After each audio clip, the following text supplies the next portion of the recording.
This is gonna be my last video for today because I'm so tired. And yeah, I just wanted to say thank you guys so much for all the support that you've given me over these past 2 weeks.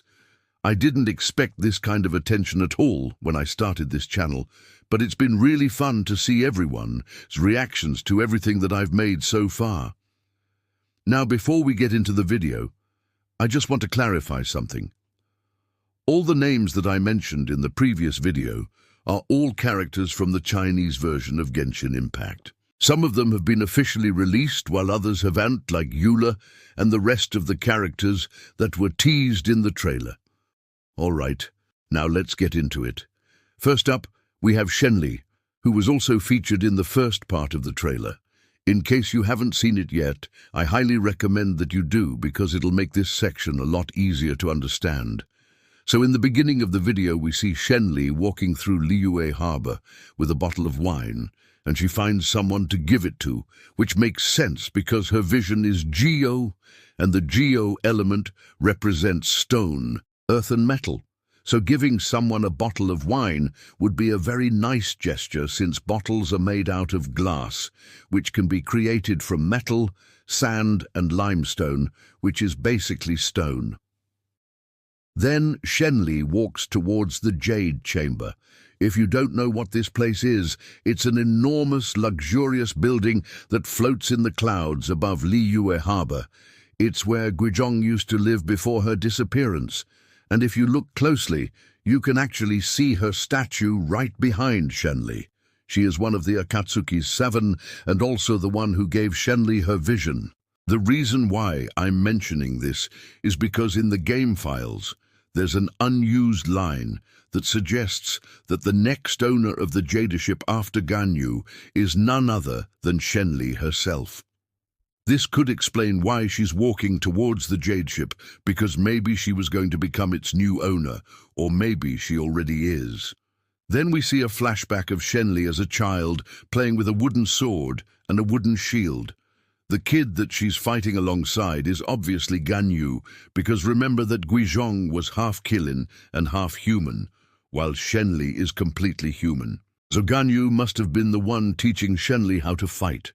After that, we see Shenli standing next to Ganyu, most likely in the Jade Chamber. She's the only character in the entire game whose official art shows her wearing shoes. They're called Lotus Contemplation, which is a pair of 5-star shoes that no one can obtain yet. The next thing that I want to talk about is the clothing style of the people that appear in this trailer. As you can see, they're all wearing clothes that are similar to those worn during the Qing dynasty, which took place between 1644 and 1912. This era is known for its beautiful garments and, yeah, it fits perfectly with the overall aesthetic of Genshin Impact, but there is another reason why they probably chose this time period. See, in Chinese history, the Qing dynasty was the last imperial dynasty, which means that after it ended, China became a republic and eventually a communist state, which is the government system that the country currently has. By using clothing styles from before the fall of the Qing dynasty, the developers are essentially showing that this world is set in ancient China before the birth of communism. This is probably why they chose to include a scene of Shenli reading a book titled The Analects of Confucius. The Analects of Confucius is a collection of sayings and ideas attributed to Confucius, a Chinese philosopher whose teachings were influential in the development of what would later become known as Confucianism. One of the main principles of Confucianism is that the ruler should govern with benevolence and righteousness. It's possible that this scene is meant to highlight the importance of morality and ethics in the world of Genshin Impact, especially considering the presence of the Akatsuki, who are said to be benevolent rulers that guide their nation towards prosperity. Next up, we have Yunjin. If you look closely, you can see that she's holding a type of umbrella called a reaper. It's a traditional Chinese umbrella made out of paper and bamboo that's typically used during the Qingming festival, also known as Tomb Sweeping Day. This is a traditional Chinese holiday that takes place on April, where families go to the cemetery to clean and decorate the tombs of their ancestors. So Yunjin is most likely on her way to the cemetery. Her geo vision is also visible on her back, and it seems to be glowing a bit, which could mean that she's using her powers to protect her family and ancestors. In Chinese culture, the geo element is associated with stability, strength, and protection. These are all things that are important when it comes to taking care of one's family and honoring their memory. If you haven't noticed yet, every scene in this trailer has some sort of connection to the Qing dynasty and Chinese culture in general. For example, in this scene, Zhongli is wearing a long robe and a scholar's hat. He's also holding a folding fan, which were both popular accessories during that time period.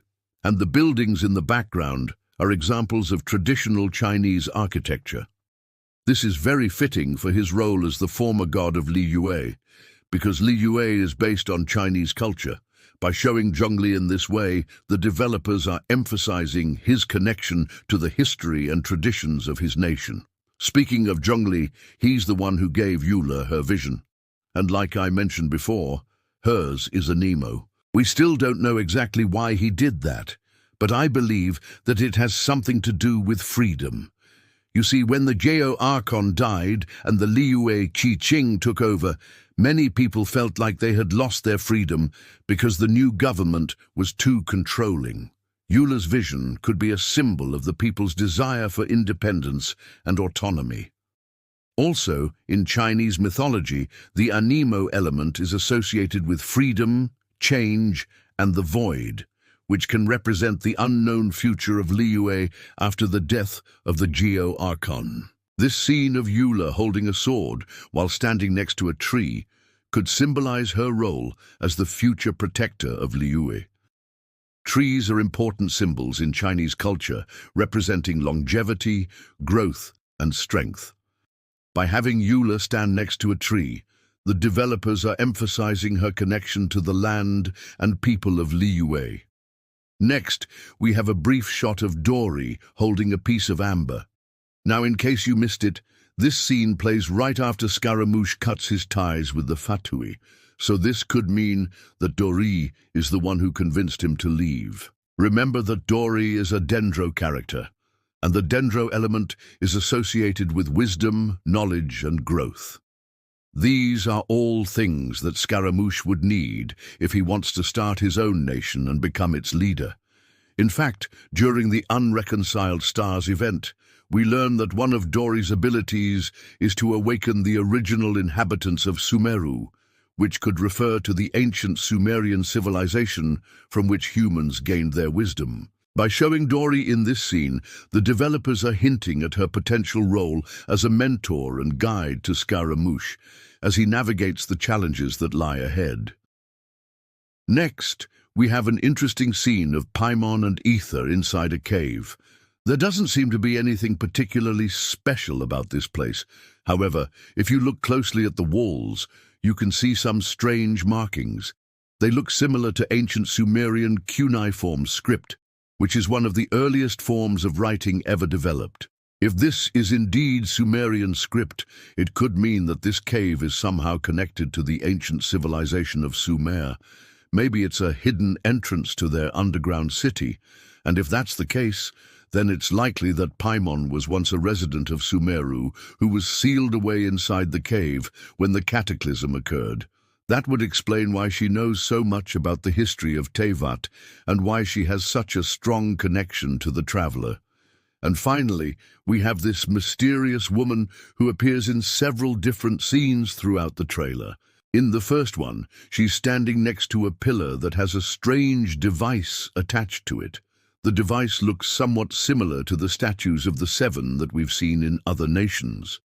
However, it doesn't have a vision, nor does it have any kind of markings or symbols. This could mean that this is some kind of prototype of the statues of the seven that were eventually built across Teyvat.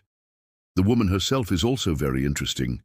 She's the only character in the entire trailer who isn't wearing traditional Chinese clothing, Instead, she's wearing a modern white shirt and black pants. This could symbolize her role as a catalyst for change in Chinese society, or it could simply be a way to distinguish her from the other characters.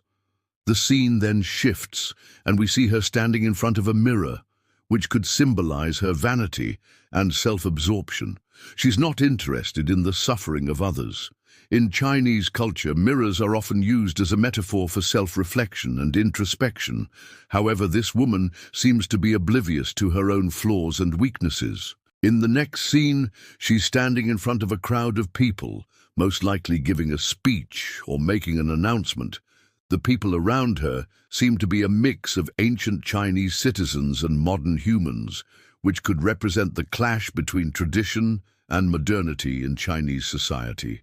Overall, this woman is a very enigmatic character, and her true identity and motives remain unknown.